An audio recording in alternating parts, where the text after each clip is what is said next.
Brothers and lads, welcome back to Cossy's Arsenal podcast. My name is Cossy. Good morning, good afternoon, good evening, wherever you are in all parts of the world. Welcome back to the channel. Welcome back to a brand new video. Gonna be diving into the latest around Arsenal. There's some shock departures to talk about. Nicolas Pepe's contract is going to be terminated at Arsenal. And that is a decision right now that I do not understand. And I want your thoughts in the comment box below. Do you think Nicolas Pepe is worth some money for Arsenal? Maybe 10 million, maybe 20 million. But cancelling his contract, I don't think he's such a bad player. But anyway, Nicolas Pepe's contract is going to be terminated by Arsenal. Florin Balogun is one of the players that will leave Arsenal in this summer on a permanent deal. Inter Milan and AC Milan are all lining up to sign Florin Balogun, who has had a very interesting season at Reims in the French League 1. We'll be talking about that as well. But I think the big news is that Arsenal have offered their proposal to Ilkay Gundogan, 2 years of a contract with another year to extend. He's 32 right now. That means that Arsenal have offered him a deal until 34 plus an extra year until 35 years of age. Rafinha is available back on the market. Arsenal will be looking at him. 70 million euros is what Barcelona are asking for. Again, this is more like another saga, but Thomas Tuchel is also interested in signing Rafinha, who he thinks is actually a very, very big player. We'll be talking about the two centre-backs that Arsenal are linked with this evening, including Edmond Tapsoba and Victor Nelson at Galatasaray. Hit the like button. Let's get this video to 500 likes. Subscribe to the podcast as well. Share your thoughts with me in the comment box below about Florin Balogun and Nicolas Pepe. In the end, Florin Balogun is going to leave Arsenal and Edin Ketia is going to stay. It doesn't make sense. It really, really doesn't make sense in my opinion. And the fact that Balogun has had such a very good season, 20 goals at Reims, actually 21 French League goals at Reims, and we've not given him a chance, and we've given Edin Ketia a chance, actually chances, and he's never taken them.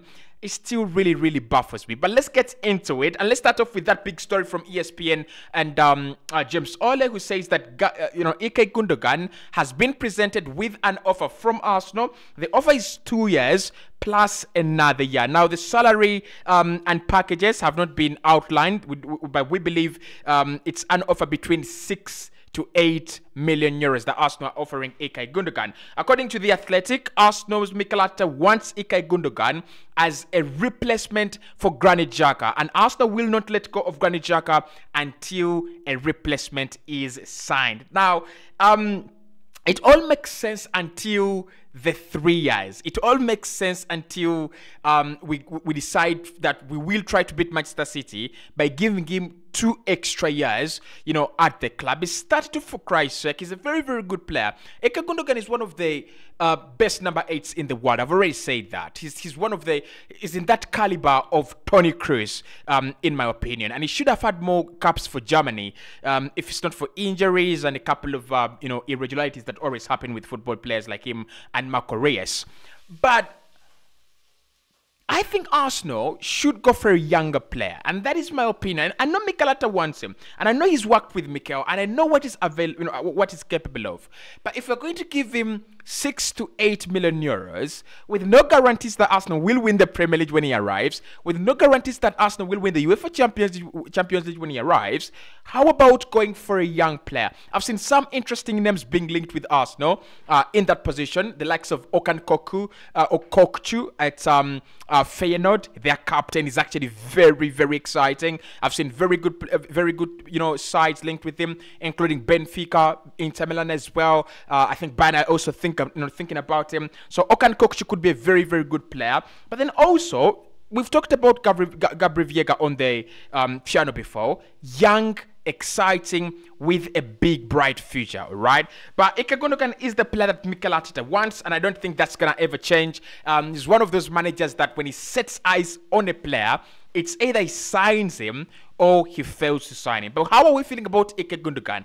I've looked at some of your comments over the last few videos that we have done, and it shows me that you're big fans of, many of you are big fans of, Ilkay Gundogan. And look, I understand. I'm one of the biggest, I think I'm a big fan of any player that comes out of Borussia Dortmund, because they're always the cream de la creme. But the age, 32, it just, worries me that Arsenal could be going into that stage where we are becoming desperate, okay? I also don't want us to become a Manchester City 2.0. I don't want us to become that Manchester City B, all right? The retirement place for Manchester City players who have failed to, get the contracts they want at City coming into our Arsenal. I don't want that, right? Everyone will be looking at us as that club that you can't beat Manchester City, but you're better than everyone else. And I think that's what we've been this season. Massively better than every other club in the Premier League, but massively below the standard set by Manchester City.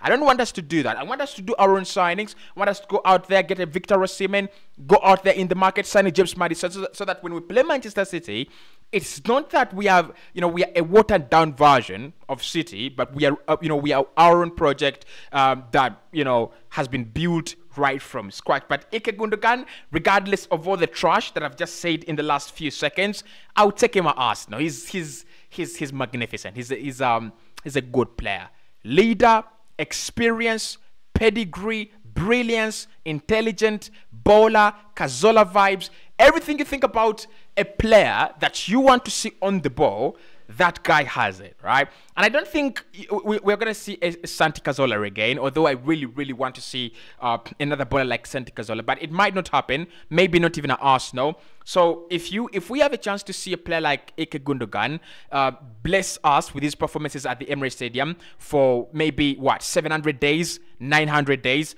I'll definitely take the deal. So let's wait and see what's going to come out of there. Manchester City are also trying to sign him on a long-term deal. They want to give him 1 year plus an extra year. Good business from Manchester City. They're bringing in Kovacic, so that means that whether he leaves or he doesn't, Kovacic will be that kind of guy that fills in. Of course, Ike Gundogan is not going to play every single minute now that he's 32. So Kovacic just makes a lot of sense. And I think if Arsenal signed Gundogan, it makes more sense if we also signed another player on top of him, a younger player, a player that has the legs and has everything you'll think about. But I think he would be that kind of Christian Eriksen boy at Manchester United, would give us that kind of vibes, that elevation in midfield, that extra top quality, world class vibes in midfield as well. Now, according to what I've seen, Saudi Arabia are also interested. And Saudi Arabia could offer him... Look, they have offered N'Golo Kante 100 million euros a year. That is generational wealth. They could offer him 50 million euros. They could offer him 30 million euros. And if he wins, everything at Manchester City this weekend, if he wins the UEFA Champions League, he wins the Premier League, which he has done, and he wins the FA Cup, he's done the treble, he's won everything to win, or the risk to win with Manchester City. In my opinion, he will want to move on. He will want to go away and and do something else and open himself for a new challenge. So Saudi Arabia is there. Barcelona are there as well. Now that they have not signed Messi, this might be quite an easier deal for them to do. So let's wait and see if Gundo will decide to join Arsenal. But the offer is already on the table. Now, in some of the bizarre news that I want us to talk about in this podcast is Florin Balogun's sell. And we need to have strong opinions here because personally, everybody on this channel knows how I love Florin Balogun. And I think 2 years ago, when it was a question of, is he signing a new deal? Is he not signing a new deal? Is he signing? I said, let him sign a new deal and let him become our second striker. Because for me, he has so many things, he has so many attributes better than Edin Ketia. He has so much to offer better than Edin Ketia. With all due respect, Edin Ketia in January was exceptional. It was very good. But during that period of time when we didn't have Gabriel Jesus, he scored 4 goals. I kind of feel like Florin Balogun is the much better striker, box striker, and he would be able to give us some kind of different vibe, some kind of different alternative to Gabriel Jesus. That's why I think Balogun stays and Edin Ketia goes. Now, the positive here is that both of them are tied to long-term contracts at Arsenal, and if Edin Ketia decides to leave, I think he won't be without suitors. Brighton could try to sign him. Crystal Palace Crystal Palace should sign Eddie Nketiah. They do not have a striker. Nottingham Forest as well. I don't see him go to a Luton Town, but I would see him at a Borussia Mönchengladbach. Now that Gladbach could lose Marcus Thuram as well, he would be a very, very good replacement. So I'm looking at 35 million in Eddie Nketiah, and then Florian Balogun becomes the striker. And this is the reason. Balogun is a proper number 9. Balogun has scored 21 goals in the French Ligue 1.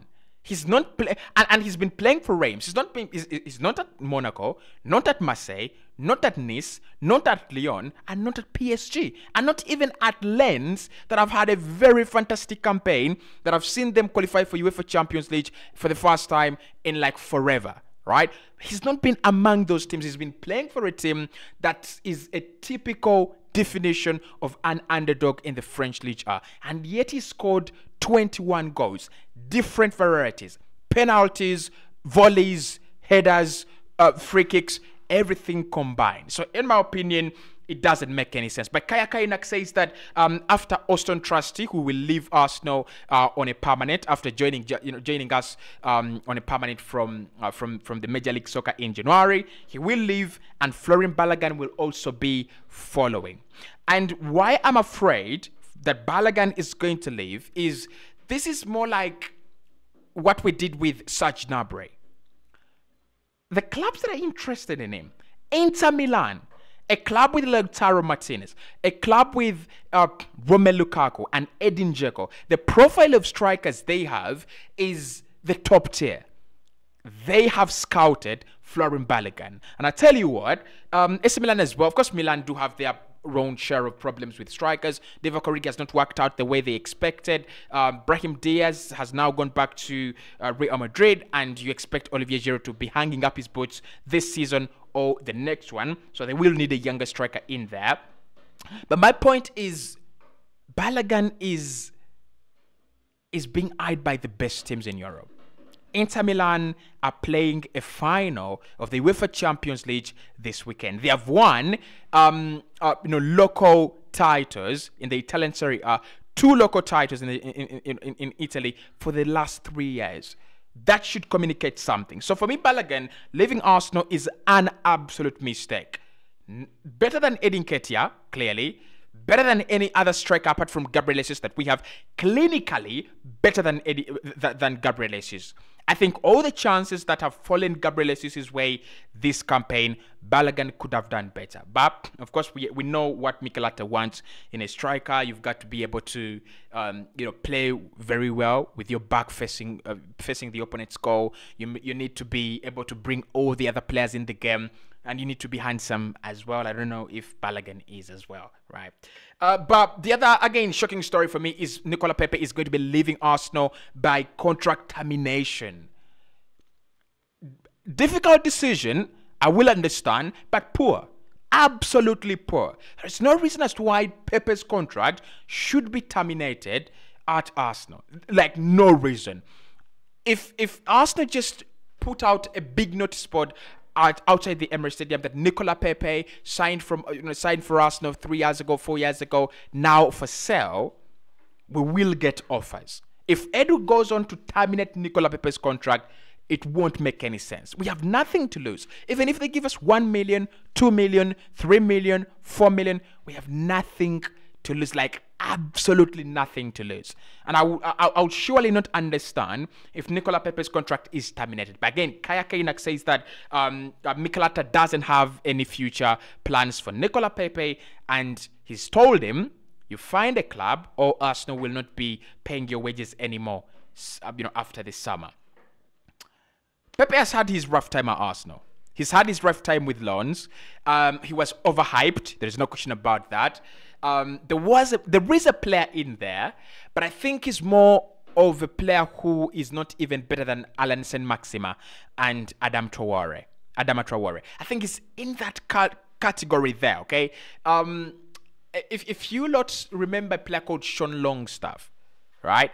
If you know a player called Sean Longstaff, I think that's the caliber of Nicolas Pepe. He's just in there. He's just around there. Not very poor, but he's not exceptionally crazy. Okay, and I think him being our record transfer signing, it's just absurd. You can't blame him for the price. Yeah, you really can't. You really, really can't. Now, Barcelona will be able to and are willing to listen to offers for Rafinha. If any offers are coming in for 70 million euros, they will be selling. Arsenal and Thomas Tuchel's Bayern Munich are all looking at Rafinha this summer. And finally, we've been linked with two centre-backs in this evening, and that is Edmond Tapsoba, who has been recurringly linked with Arsenal. But the new name is Victor Nelson, Danish centre-back, playing at Galatasaray, release clause 25 million euros. That is 21.4 million pounds. It is understood that Galatasaray do not want to sell, and they will not part ways with the Danish international for anything less than the stipulated release clause. I'll see you right in the next one. Of course, today Declan Rice plays his last game for West Ham against Fiorentina. We pray that they win so that West Ham are in good moods to count the cash. I'll speak to you right in the next one. Hit the like button for me. Good night.